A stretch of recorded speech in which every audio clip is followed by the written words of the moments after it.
Hi, happy podcast day. Happy podcast day.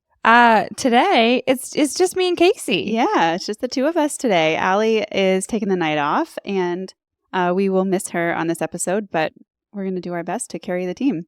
Yeah, we will. I mean, she does, her back usually hurts from carrying it for us, but yeah. I will.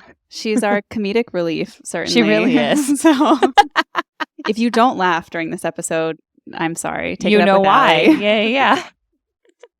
There's a vital piece there. Yeah. We'll do our best. So this week we are going to talk all about those newly post-op days and weeks and months, right? Kasey and I are both like multiple years post-op, and sometimes when you get in that world of maintenance, you forget. And actually, I'm really excited that we're doing this because my friend, whose name is also Lisa, she is a friend from college that I've been friends with for over a decade. She had gastric bypass surgery 6 days ago. Oh, wow. And she's been texting me and asking me all kinds of questions about liquid diet and pureed foods and what about this and what about this. And so I'm excited to, I've already been kind of getting back into that headspace a bit. Yeah. And it's very timely. I'm excited. Yeah, I think it's easy when you're so many years out to kind of forget what those early days are like. But I have the benefit of having documented my whole story on Instagram. So I spent some time today actually going through my archive of my Instagram stories and rewatching things, and it brought back a lot of memories. And also, I feel like I have misremembered things, like the way that I would describe them now. Yeah. I watched it back and I was like, wow, that's totally different than how I remember it. So that was kind of fun. So yeah, we're going to talk a lot about those. I don't think just the early days, but the first 6 months post-op, because I think that's really where the most change is happening. It's where the diet is the most restrictive. It's where just that's probably the hardest part, those first 6 months. And a lot happens in those 6 months. Well, that's the foundation, right? That's where you're kind of you're making the biggest changes and you're building all of those foundational blocks that are going to be your new lifestyle. Like we talk about, it's just a new normal now. Those first 6 months are when you're creating that new normal. Yeah. Yeah, that's right. So, Lisa, I know one of the things I wanted to talk about was the diet progression. And we've talked about this a little bit before, but what was your diet progression? My diet progression was a week of liquids only, and then a week of pureed, and then a week of soft food, and then I could take regular food as I tolerated it. Okay. All right. What was yours? Well, I have told the people that I was on liquids for a month, but it was not. I'm looking back. So I had... You misremembered. Yeah. I had surgery November 17th, and I'm looking at a photo of my Instagram story archive from December 6th. What am I looking at there? Is that salmon? Yep. This is salmon. Looks like a little bit of cream cheese and slices of jalapenos. Yeah, she was getting fancy. You went spicy? How many? How newly post-op was? This was December 6th, so 3 weeks. 3 weeks, and she's down in jalapenos. Yeah, yeah. So I think I have just fully lied to myself about how I don't know. I think I wanted to tell myself I was only on liquids for a whole month. No, that's not true. It probably felt like a year. That's what I was going to say. It felt like a month. Yeah. Yeah. Yeah. So I actually don't remember, but I do know that I was on clear liquids only for a time. I thought it was a week. Never a thing for me. I don't trust myself that that's true anymore. It was probably a day, and it was 2 hours. Yeah. But it was clear liquids, and then it was full liquids. But full liquids, per my Instagram stories that I had to rewatch today, included things like yogurt and runny cream of wheat, of all things. Wow. Yeah. Very odd. And then it was soft foods, which is where I think the salmon came in. Sure. At the slices of jalapeno, who knows? I was living on the edge, apparently. You sure were. I remember being really scared because during my liquid phase, one of the things I lived off of was bone broth. Mm-hmm. And I was getting really bored. And so I remember going to Whole Foods and buying multiple varieties of bone broth. And one of them was a Southwest, Mexican, whatever. And it had some paprika and things in it. And I remember, bless my surgeon, texting her photos of nutrition labels and being like, is this okay? Is this too much spice? And she's like, well, if it makes you not feel good, then don't eat it. But yes, you're welcome to try it. It's bone broth. You're okay. Yeah. It's so easy to overthink things. I overthought everything. Yeah. Like, cause you're so worried about like doing the right thing and screwing things up. And I think what I'm learning is I ate jalapenos 3 weeks post-op and I'm still here. Well, So, if you remember, not that long ago, I recalled that I ate pecan pie. yeah, that's true. And you're still here. And I'm still here. So, you know. Yeah. But I do think I do remember following the rules. So Oh, yeah. whatever the rules were, I think I must have been allowed to at least try it. Or I think I kind of remember my guidelines saying you can start to introduce vegetables. Cooked is usually easier than raw, but like try it and see how you feel kind of thing. Yeah. I don't remember there being anything that was off limits for me. Like, I remember there being certain things like red meat and like lettuce, leafy things that were kind of like, hey, you might have trouble with these in the first few months. And I think the only thing that was truly like, don't eat this was like white rice pasta. But I have a gluten allergy, so a lot of that stuff doesn't really matter anyway. But any of those like kind of those types of carbs were a no.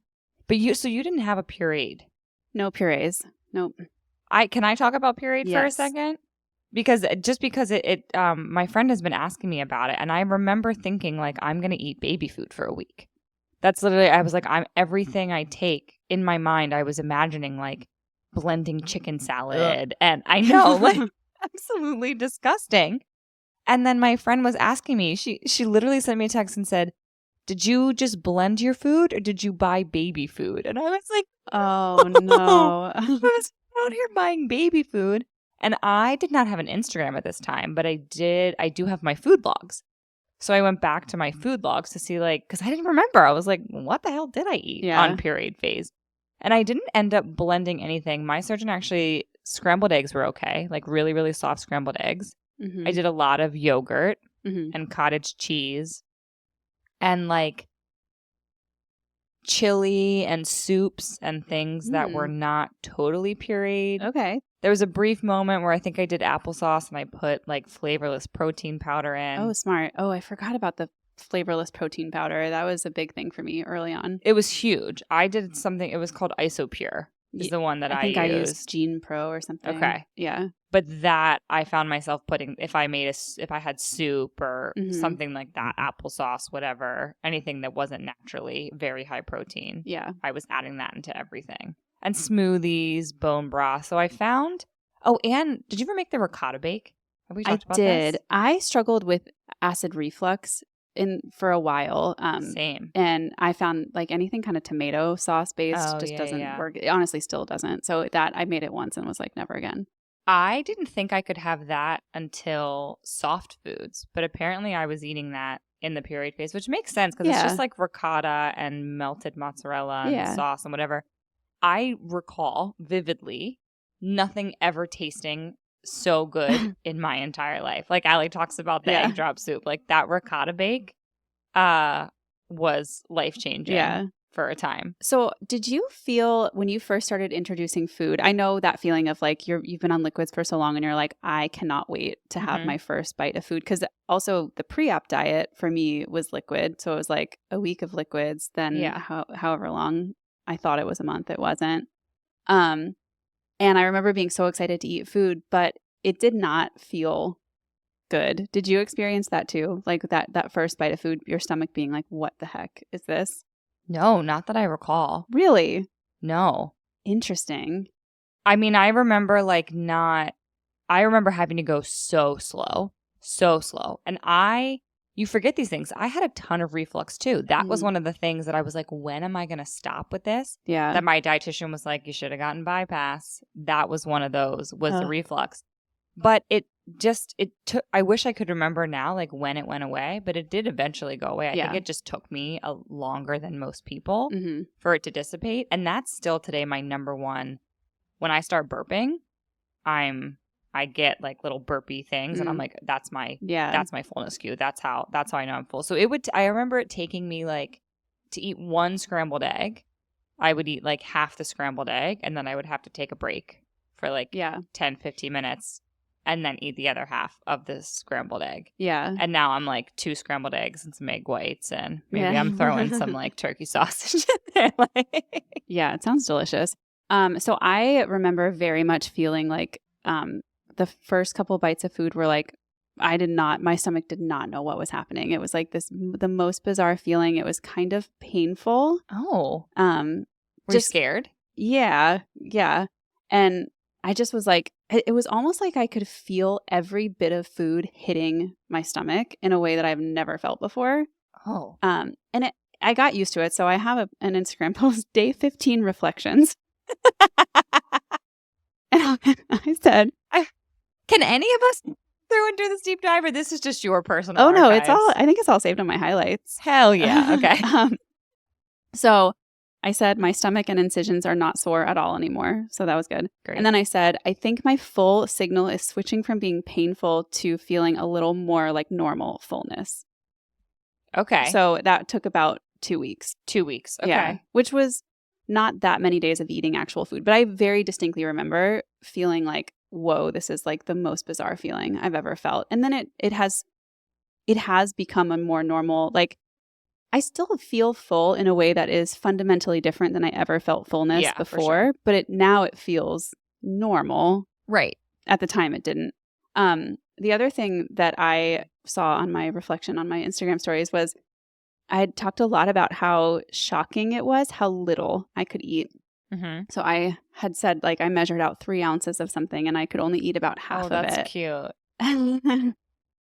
And like we've talked about before, how like now my brain is just so adjusted to my portion sizes that it doesn't even register. But back then, looking back at those stories, like it was so clear to me that like this was so bizarre to see like how little food I could actually eat at that time, which I thought was an interesting. I kind of had forgotten just how little I really could eat. I did the same thing going through my logs just in the past few days, seeing like just all these days of 500-600 calories and whoa, that was my whole.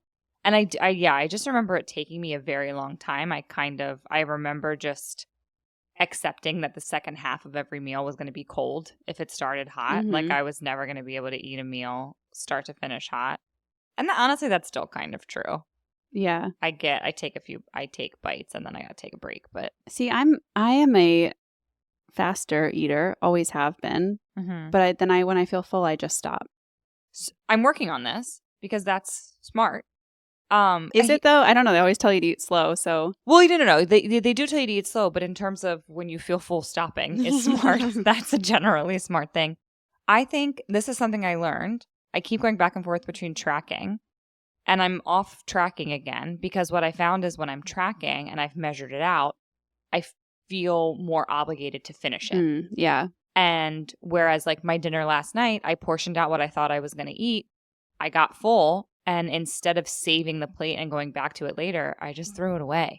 I was like, you are just done. You don't like, and yeah, I'm listening to my body instead of the log of like, well, no, this is how many grams of protein you need for this meal. So like at some point you have to finish this.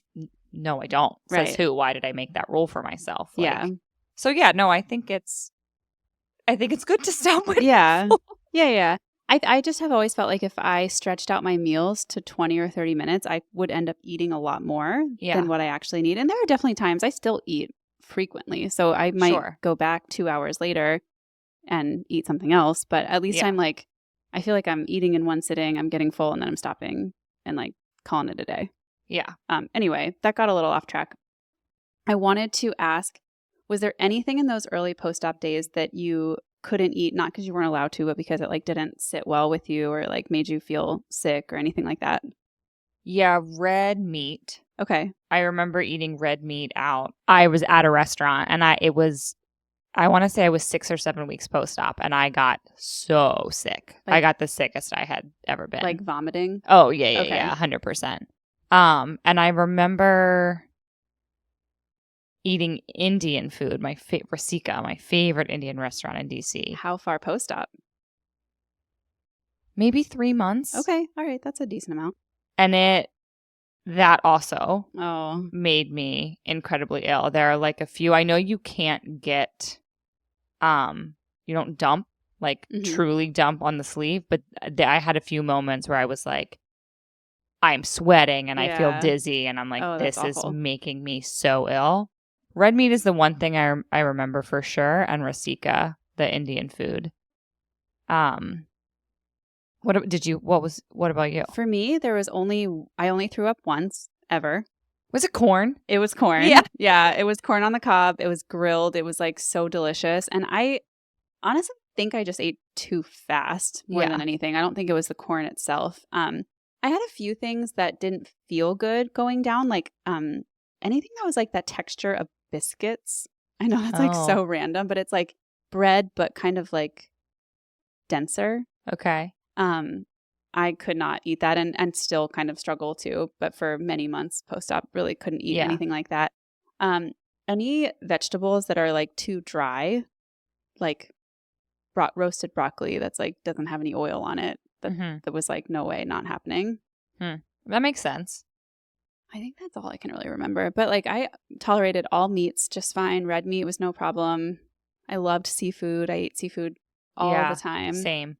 I remember eating. I'm Maryland. I'm like obsessed with like steamed crabs and picking them, and I remember doing that probably like 6 weeks post-op. Oh wow. Okay. Not very. Yeah, but that's like such a good like it's a soft food. It's high protein. Totally. Yeah. And I like typically would eat like half a dozen crabs, and which sounds like a lot. 6 crabs sounds like a lot, but we don't get huge ones, and it's literally just the meat and the protein in there.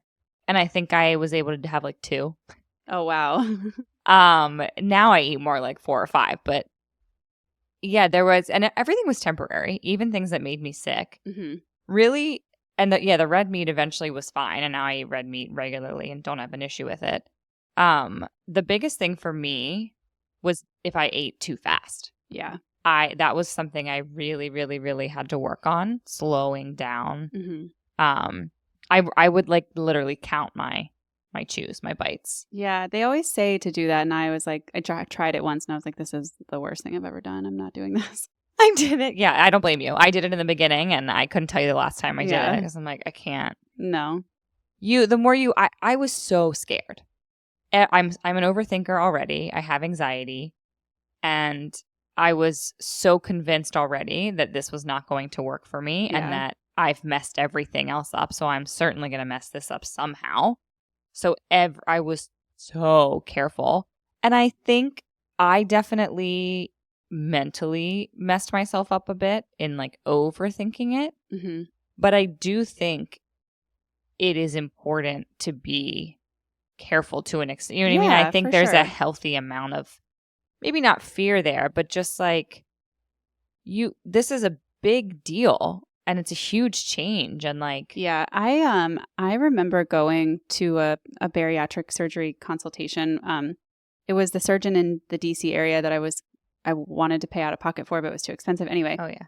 I remember this so clearly, but he was talking about complications, and someone had asked. It was like one of those things with like multiple people, like a seminar type of thing. Yeah. And someone had asked about complications and like, has he ever had anyone develop a leak after their surgery? And he's like, yeah, one time.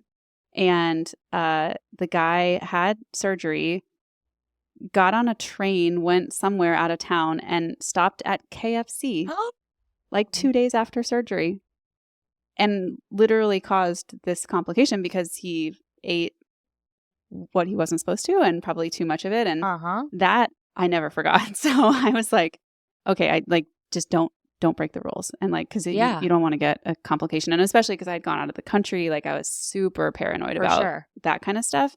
It was just like wild to think about. Can you imagine 2 days after your surgery being like, yeah, I'm going to go through the KFC drive-through? No. But honestly, that truly infuriates me because I'm like, why did you do this? I think, I have to believe people have good intentions, and maybe there's like, I don't know. I mean, I'm not mad at that person. I'm just like it's frustrating that people go through this and aren't set up for success. Not that it's his fault, but that like maybe he wasn't properly educated or like. So I was reading on Reddit today.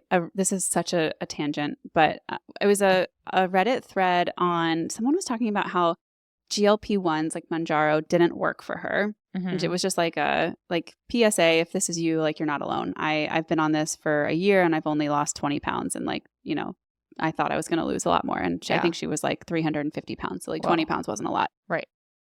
And someone said, well, did you change your like lifestyle? Have you like incorporated any sort of diet changes or exercise changes? And she was like, no, that's why I took the medicine. And I understood what she was saying to an extent, because it's like, hey, if I could have done this on my own, I would have. But there was such a disconnect of like thinking that because you need a tool, it means you don't have to do anything else. Right. And I wonder if that's true of bariatric surgery, that people think, oh, all I have to do is get this surgery and then like magically I'll lose weight. So they don't really think through what are the changes that I have to make short-term, mid-term, and long-term for this to be successful. I absolutely 1,000,000% agree that is what some people think. And I think that's where the stigma comes from, is that it's like bariatric surgery is this quick fix magic thing and you don't have to do anything. And that's why I'm always like, you got to do the mental work. You have to figure out if you're going to if you're going to KFC 2 days after surgery, there's a purpose that food is serving for you. There's some it's my belief that there is something underlying there, that you are using that fried chicken to Band-Aid for you. And like, you got to figure out what that is. Yeah. Because if that's where your head is at, there's other work that you have to do. And not everybody has surgery centers that prep them that way. Like, I'm very lucky that I had a surgeon that was like, no, I need you in therapy and I want to know who your therapist is. And like, you have to do this. That's very rare, I think. I know. And I'm so grateful for it, because I say all the time how hard the mental stuff was for me. And I think I would be in a very different place if I didn't have a surgeon that was so adamant about that. And so I'm like eternally grateful for her. And I wish that more people had that, because it's a huge deal, and this is lifelong. So yeah, surgery is not a quick fix. It's a tool, but you have to put in the work too. And you might see temporary results, but you won't see them long term. Yeah. If you're not putting in the work. And you could hurt yourself if you're 100%. Not willing to kind of follow the rules.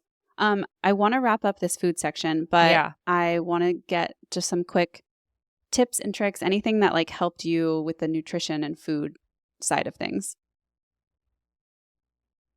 I mean, I had a great dietitian that was reviewing. She used a logging app that was live, like she could see it as I was logging it. Oh, so cool. She could go in on any day and give me feedback, or if I had questions.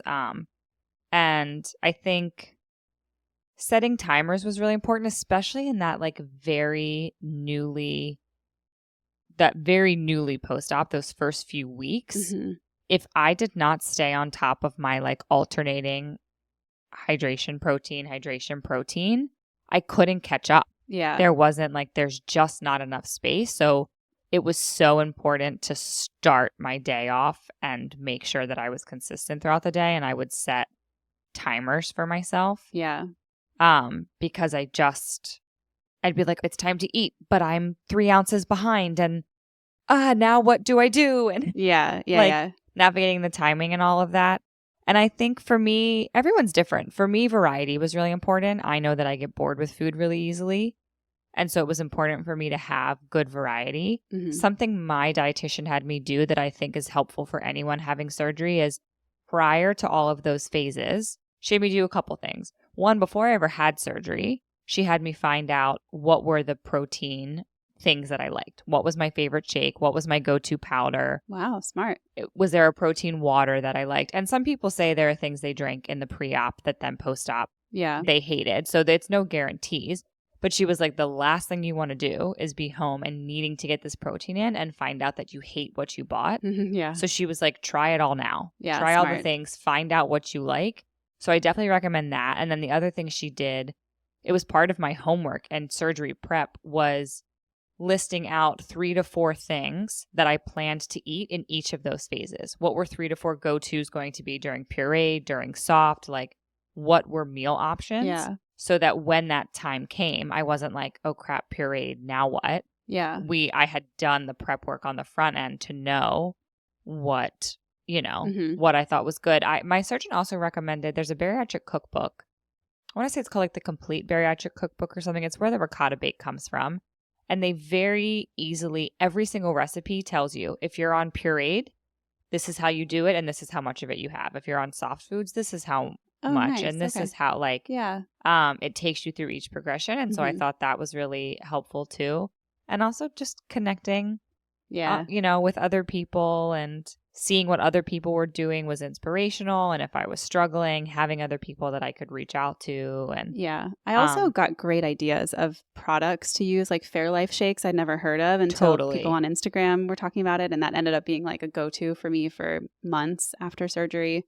I tracked meticulously for like 6 or 7 months post-op. And I really, truly believe that set me up for success to be able to not track now, but like understand kind of intuitively what I'm eating and what my body needs. So highly recommend tracking for as long as you possibly can. Yeah. I also found I got small bowls and toddler silverware. I forgot about that. Yeah, and I still prefer it to the full size one. It just makes it I don't know, it makes it feel like you're eating more. I don't know what it is about it. It helped me so much with the eating smaller portions. You're right. I forgot. Yeah, I forgot about that stuff. I bought like small little ramekin bowl things and I would make my ricotta bake and I would use them for other things. I did a lot of those like sugar-free Jell-O like pudding mixes. Ooh, yeah. And I would put them in yogurt or cottage cheese and like it would feel like a little dessert. And I got smaller plates. I got smaller everything. Mm-hmm. I got the little plates with the divider, so I could section out my. All of that was super helpful, and the tracking is huge because what I learned over time is that now I just kind of instinctively I play this little game with myself. I am very much I still will weigh and portion out a lot of my food, even though I don't. Really? Okay. Like if I'm a very big go-to thing for me is to grab a yogurt and some granola and chia seeds if I'm on the go. And I'll have the granola and the chia seeds in like a baggie that I just dump into the yogurt when I'm ready to eat it. Mm-hmm. And I'll measure out a teaspoon or a tablespoon of chia seeds and I measure out the granola. I make sure that I'm having a serving. And a lot of times I'll buy a bag of granola and I'll portion out the whole thing. Like I'll open the bag, portion out everything into smaller bags, and then put those bags back in the bag that the granola came in. Oh, that's smart. So that it helps with portion control, number one, that you're like not overeating. Yeah. But also, when I'm busy and on the go, it just makes it easy they're just pre-mixed, ready to grab. But anyway, my game that I play with myself, this is so embarrassing, is I intuitively pretty much know now what that serving size is because I've done it for so long and because I did track so well. So it's like, if I'm doing an ounce of shredded cheese for something, I pretty much know. Mm-hmm. And I'll weigh it sometimes just to test myself, just to see how close. And sometimes, even with like ounces, if I'm like pouring milk or pouring liquid of some sort, I'll still measure it out if I'm making overnight oats or whatever to make sure I have the right amount in. And I always love being like, yeah, girl, look at you nailing it. Yeah, it does. It really helps a lot. It helps you learn what portions actually look like. The other thing I'll mention, and then we can move on, is that when I started to feel like in a little bit of a rut with food. Oh, yeah. Pretty early on. I want to say it was around maybe 3 months post-op where I was just like, I don't know what to make anymore. I ended up ordering Home Chef. They have these carb-conscious meals. So it's basically just a protein and a veggie. And I did that, and that was life-saving because it was really nice to be able to like change up the flavor. And, they have like just, I don't know, the way that they prepare things. It's like sauces that I would never know how to make on my own. Yeah. I would get multiple meals out of it, which was also great. So it was like 2 portions was the minimum, and that would usually end up being like at least 4 or 5 or 6 for me. But it was just a really nice way to like, when I felt like I was in that rut, to have someone kind of tell me like, here, go make this and eat this. Yeah, it's a great idea. All right. I want to move on and talk about exercise. Early post-op. What did you think you were going to do right after you had surgery, and what did you actually end up doing? I thought, I am just a baby and I have just had surgery and I have to heal and recover. And I remember a week post-op, my surgeon being like, you're fine, get on the treadmill. Mm-hmm. And me being like, what? I'm just a baby. Like, I should have had more time than this. So I am a slow healer and I struggled. I remember walking. I'd have to go back and look, but I think the very first time I got on the treadmill, it was a week post-op because my surgeon was like, you can go walk. You're fine. And I was maybe doing like a 2.0, 2.5. Like I was in pain. I was still trying to get my back straightened all of the way. I had like really hunched over, like what you described, Kasey, after your tummy tuck. Yeah. I got that hunch after bariatric Oh. surgery because I felt my largest incision. She actually did an internal stitch and she stitched to my stomach, like wall lining. So that was particularly painful. Yeah. And she said, I was like, there's this one incision that hurts the most. And she's like, well, yeah, that's because there's an internal stitch to your stomach there. So it's going to hurt the most. Yeah. But yeah, I remember walking very slowly. And then I have to be honest, I don't know that I did much of anything those first 3 months outside of maybe walking, but I did not do like intentional physical activity workouts. Okay. I think I was so focused on the nutrition and making sure that I was nailing that. And then after I had my 3-month post-op, it was like, you can move. And then I just like went balls to the wall, one extreme to the next, and got a personal trainer. Yeah. So I went, and that was just 30 minutes twice a week. Okay. And that I remember starting in late February. So my surgery was early November, November 3rd. And then, in between 3 and 4 months post-op, I started doing 30 minutes. But actually, now that I remember, I used to be really intense about it. I would go early and I would do 20 minutes on the elliptical. Oh, wow. Okay. Before we would train. And then I would train with him for 30 minutes. And then I would walk on the treadmill after.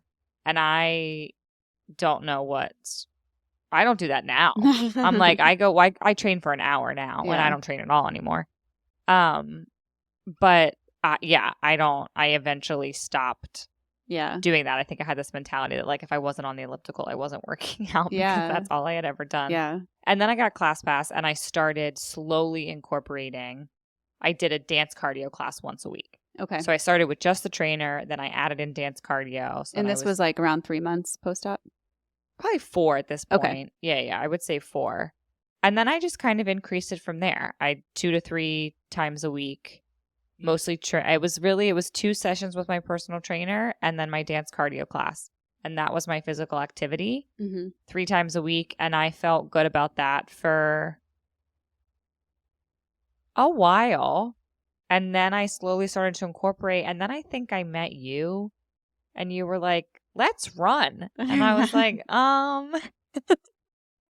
And then you ran a 10-mile race. And then I ran a 10-mile race. Yeah. So then I think when we ran the 5-mile, I was less than a year post-op. And I had started running on my own, but doing like, not for any specific reason, just because I wanted to see what I could do. And I remember I had been running and then I went to my trainer and I was like, could I do a 5-mile race 2 weeks from now? And he was like, yeah, I'll make you a plan. And now I work out 5-6 days a week and it's increased. But newly I started small and everyone's different. Like I think you, and obviously you can speak to it yourself, but like had a very different. Yeah. So I actually had a different idea. I've played sports most of my life, not like Allie. I'm not very good, but I have played them.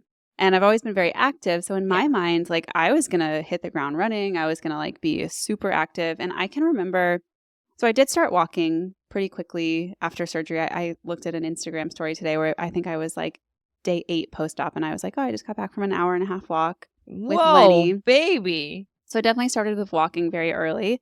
But I went home to Florida for Christmas. So and it was a couple weeks before Christmas. So I think I was right around a month post-op. And I can remember being so excited to go to an Orange Theory class with my sister because she's really into Orange Theory. So I was like, heck yeah. And, you feel good. Like, I don't know if you experience this, but when you start losing weight, like I did feel good. I was like, I want to do this. So I went to this Orange Theory class and I made it through, but I felt like I had gotten the flu. I felt physically sick afterwards because it was so intense. And I just wasn't eating enough to sustain a workout like that. I think I was still barely breaking 700 calories a day at that point. And I did that 2 or 3 times before it finally clicked, like, why am I feeling so sick after this? And so then I was like, well, I'm not going to do anything. So I didn't.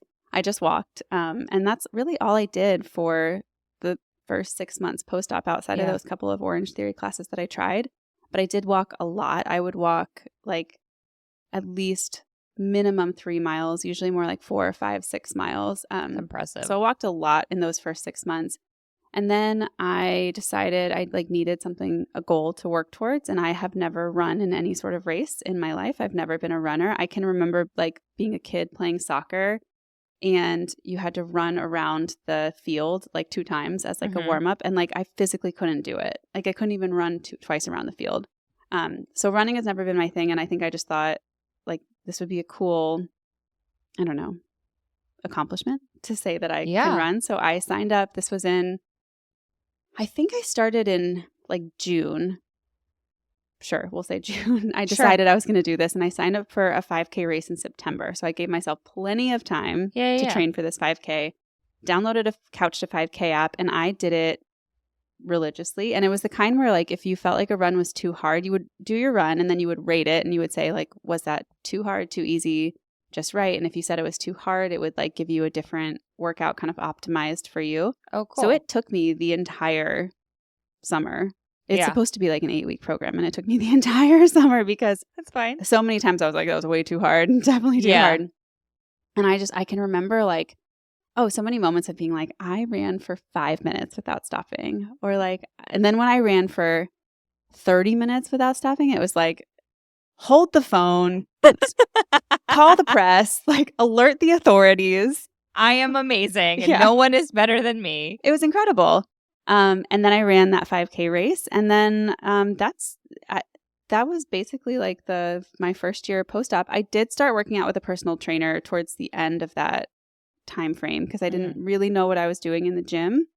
But aside from that, that's what I did. I just walked a lot. Yeah. And then a lot of people do. I've seen so many people that swear by walking and worry about strength training and things too soon. I think it's really personal preference and what works for you. I will say, I think when I started working out with a personal trainer, my hunger increased like exponentially. And it was hard for me even at the time when I was almost a year post-op. I can imagine if I was more newly post-op, that would be hard to like actually be able to eat enough to sustain like muscle building type of workouts just because you don't have the capacity. But 2, I can also see how that would interfere with weight loss goals, and like it might make sense to kind of lose as much weight as you can and then start incorporating strength training. But I'm not an expert, so no. And it worked out for me. Like I surpassed all my goals. But I do remember Ben, my trainer, at one point, multiple times, I would be in the middle of a set and he would be like, I need you eating more. You're not eating enough. Like so you do just kind of have to take each. But the running, do you remember I would text you and Allie?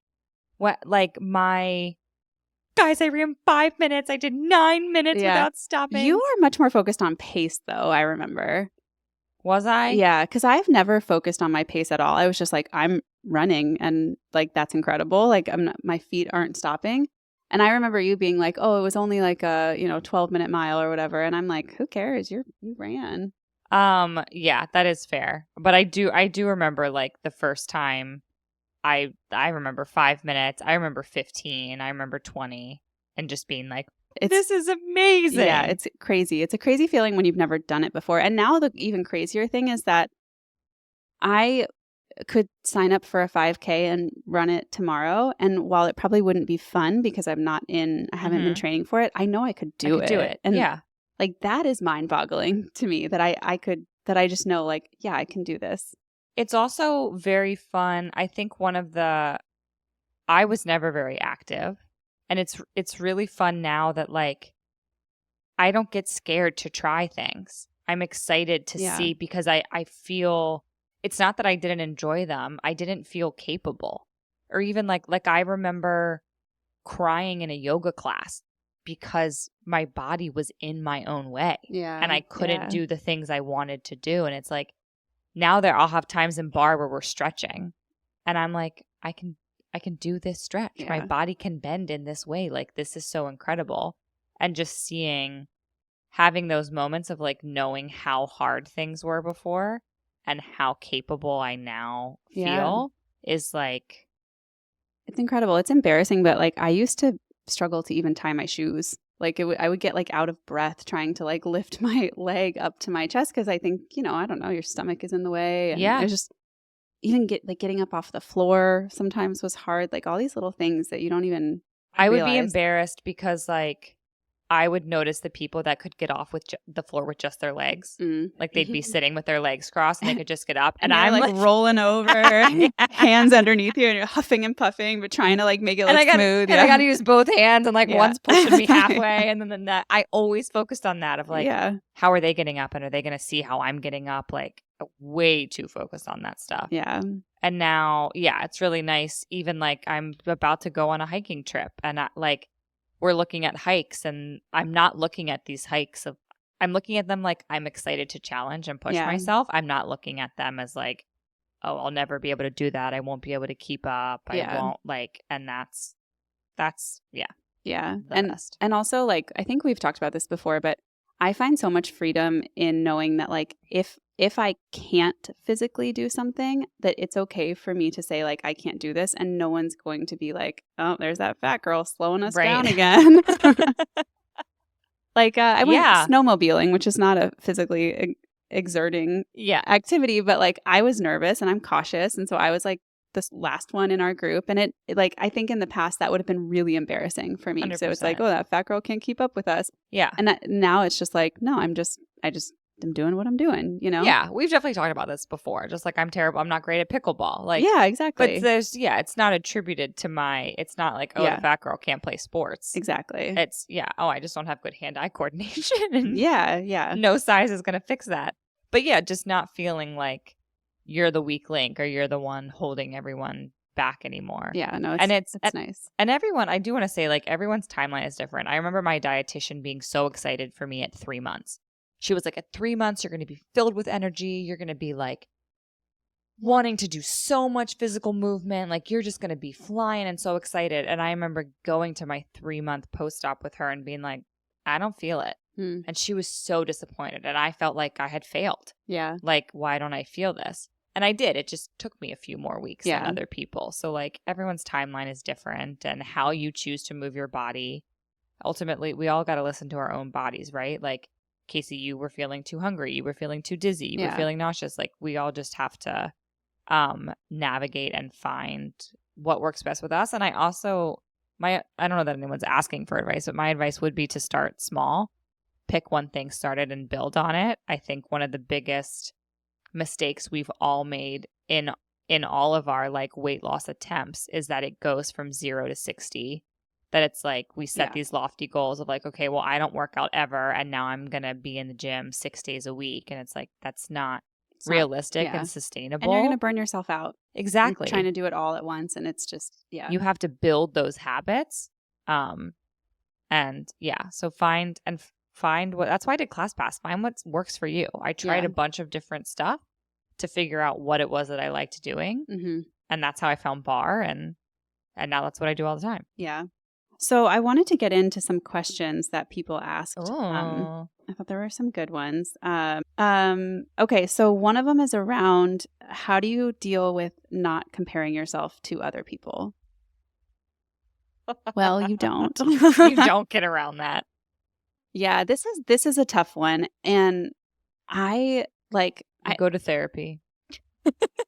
I think that the social media community for me was absolutely instrumental in my journey and in my success. I needed that support. I needed that like shared understanding of people who had been there, but it also is a breeding ground for comparison because you're constantly looking at other people and not in like a negative way necessarily. I think for me, it was like, I wanted to know if I was on track. I wanted to know if I was doing the right thing. And so it's like, I would find someone who was very far out and I would try to go back and see like, well, how much weight had they lost at this point? And like, have I lost that much weight? Because if I have, then like, then I'll end up where they end up. Or I would see, what were people doing exercise wise and then feel like, oh shoot, like, should I be doing more? Like this person's, also 3 months post-op and they're like, lifting weights in the gym and I'm just doing nothing. So it's really hard. I think you just have to be aware of the fact that like your journey is not going to look like anyone else's.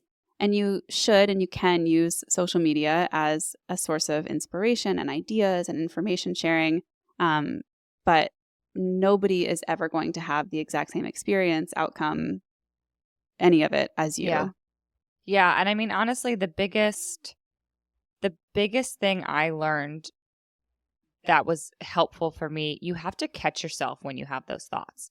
It's a practice, and it does take work, but like when you find yourself comparing, challenging that thought and catching yourself and being like, hey, no, and telling yourself, Kasey, everything you just said, like my journey is not anyone else's, like I am exactly where I'm supposed to be.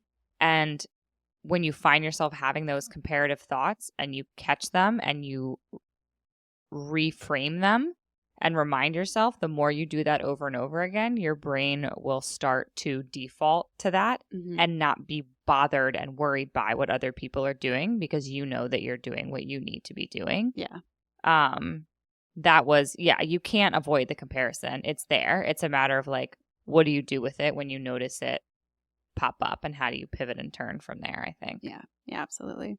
Okay, this one there's two, and I think they're both great. How do you navigate eating out, functions, dinner parties, social events where food is the focus? I am so glad that they asked this, because I was literally going to be like, wait, can we talk about eating out? Because that was really hard for me. That was horrible for me. Yeah. I don't know what your experience was. I hated eating out. I felt so overwhelmed. I felt like, and not newly post-op, but at a certain point it was like, oh, if there's a drink, but then my food comes and then I can't finish my drink and I don't know how to navigate this, and I don't know what I can eat, and I'm embarrassed to order off of the kids menu, but that's really what I want. Yeah. Okay, so my bariatric surgeon gave me a card that I was supposed to present at restaurants that said like, let her order off the kid menu. I threw that thing in the garbage. I was like, I would rather die than ever show that to someone. Like, I'll order the full size. I didn't find it that stressful. I think the first holiday for me, so Thanksgiving was the first holiday for me, but I just stayed home because I was like a week post-op. So that was like, doesn't even count. Then Christmas, I don't really remember it being like overly difficult. I think you just kind of like find what you can eat the turkey. But that to me isn't eating out, I guess. Oh, well, it was about like navigating, you're right, functions and things. I don't remember like the actual Christmas dinner being challenging or anything like that.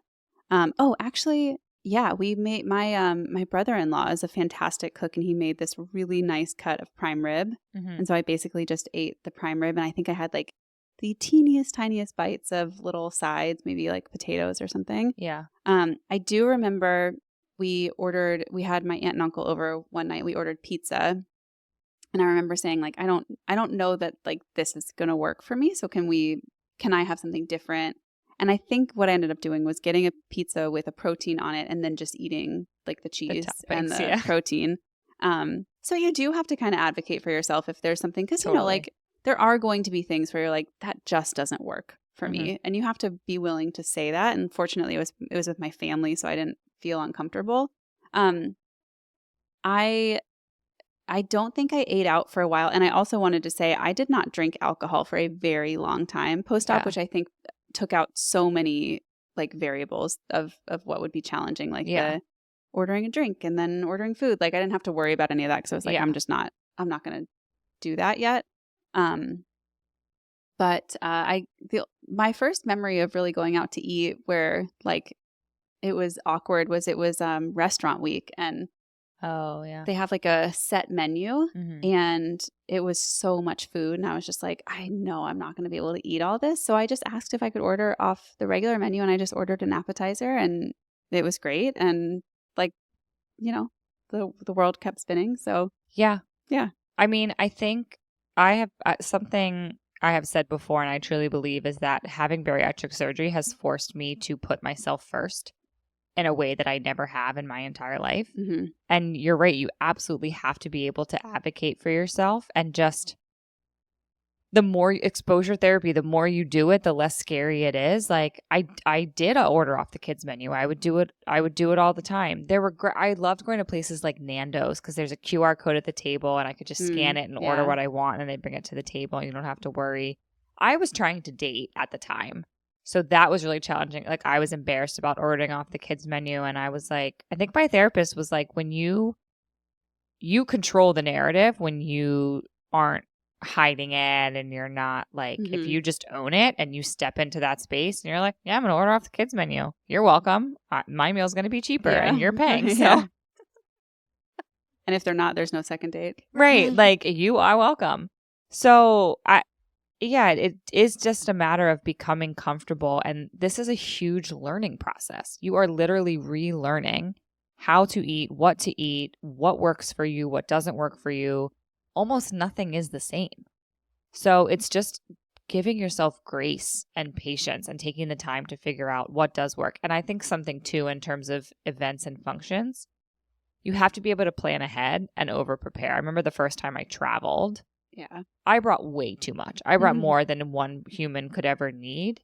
But I'm so glad I did it that way. Yeah. And I made sure there were always things in my bag I could go because, if you're at like a reception or some like happy hour mingle thing for work and it's a bunch of fried, mozzarella sticks, whatever that you can't have. Yeah. You have to, it's not like, in my mind, that's not an excuse or a reason to just like, oh, it's fine. I can just eat these things. I have to because it's a work event. No, you don't. Eat before you go, eat after you go, bring something you can have. It's interesting because now I would just eat them. But at the time, that wasn't even like an option for me. It was like, if that was the situation, I would have just not eaten anything, I think. Right. It's not like you have to plan for that. Yeah. If you know there's going to be that thing. But like I was so regimented in those early days that like eating a mozzarella stick was not like, that wasn't plan B. That was like plan doesn't exist. You know what I mean? Yeah. No, and I had someone reach out to me on Instagram and be like, with my work, there's a lot of catered events and things like that, and I just don't know how to navigate them. And I'm like, you just don't participate. Yeah. You just have to like come to terms with the fact that you will not be able to participate, like eating wise. Obviously, go. Yeah. But you're just not you're gonna have to navigate that. And for me, it was like, I'm not gonna be able to eat at this event. I know I'm not gonna be able to. So what am I either bringing with me? Or how am I timing my meals so that I'm eating right before and right after so that because we've talked about this, like especially newly post-op. When I'm hungry, I am hungry and feed me immediately or the world is ending. Yeah, no, I mean, I think still, even now, and I did this back then, but I wouldn't go anywhere without a Built Bar, a Chomp Stick, maybe a string cheese. Like I just always have snacks on me because you just never know if you're at an event and they don't have anything that you want or can eat, like you have to have something. So you're right. You just have to prepare. You do. And I think the last thing I'll say too is that I think what I did a lot of was judge myself. I judged and questioned and shamed and worried about like, oh, you're wasting food, or you ordered too much. Oh, you ate this too fast. You got too sick. Like you made yourself sick. And all of these things. And another thing that I have learned and is ingrained to me in therapy is to replace judgment with curiosity. Instead of judging yourself, to be curious about it. So if you approach it with curiosity and like just being curious about what works for you and figuring that out, as opposed to being like, oh, this is impossible, nothing works, I can't figure this out, as opposed to just like trial and error, like, oh, I wonder how this would go if I did this, or okay, that didn't work, I wonder how this would be. And just like you figure out over time, it's okay to not finish your food, it's okay to order off the kids menu. It's, everything is okay. You are your best advocate. And it does get easier. And like you said, it wasn't that hard for you. It was really hard. There were like 4 or 5 months post-op. I was like, I'm never eating out again. Really? Yeah. And now I don't give it a second thought. Yeah. I do think you mentioned dating, and I also was dating at around, I don't know, maybe 3 or 4 months post-op. And one thing I would recommend is always look at the menu ahead of time so that you know 100%. That there is something that you can have there. There almost always is, right? Like if you're a newly post-op bariatric patient, you're really just looking for protein, I promise you can find protein on every menu Yes. that ever exists. 100%. So just kind of knowing what you're going to have. And then also, if you don't want to share with someone that you're eating out with that you had bariatric surgery, you can just have a couple little lines in your back pocket. If someone, says, "Oh, did you not like your food?" I would always just say like, "Oh my gosh, it was amazing. I just had a huge lunch." Yeah. And then no one ever asks again. Or if the waiters ever commented, which rarely happens, but it actually happened to us It not did. that long ago. I would always just say like, "Oh my gosh, I loved it. And I would love to take it to go." Yeah. And then like, that's it. So just kind of like preparing yourself for not only what you're going to eat, but also like how you might handle some of the social interactions that go along with that. Yeah, totally. All right. Well, we are at an hour. So I'm going to ask one last question. If you could go back and change anything about those early post-op days, what would it be? Oh my gosh, you go first. I think I would have been more open and honest with people in my life about what I was doing. I think I was so afraid of, one, that it wasn't going to work and that would be like really embarrassing if I told people and then I didn't lose weight.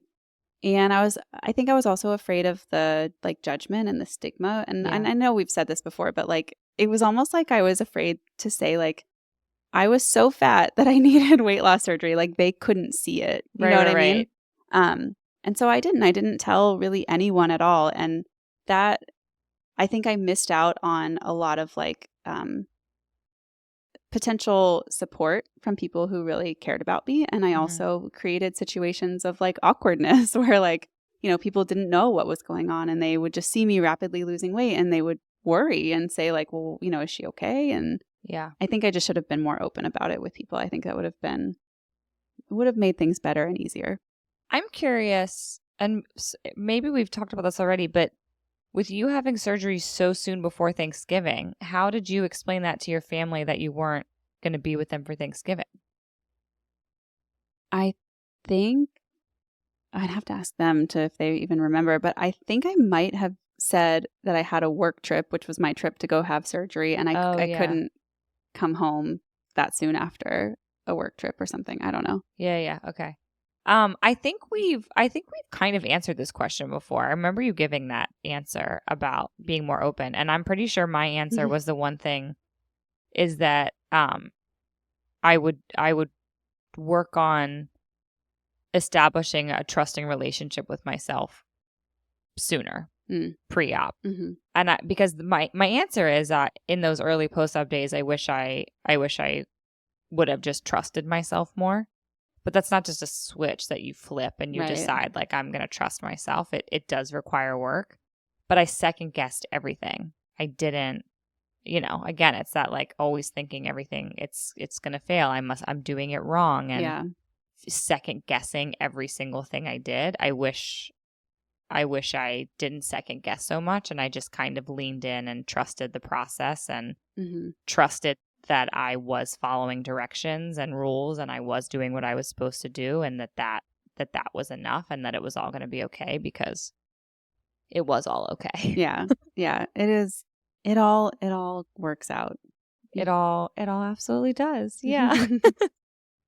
All right. Well, this was a fun little walk down memory lane for me. Yeah. I liked it.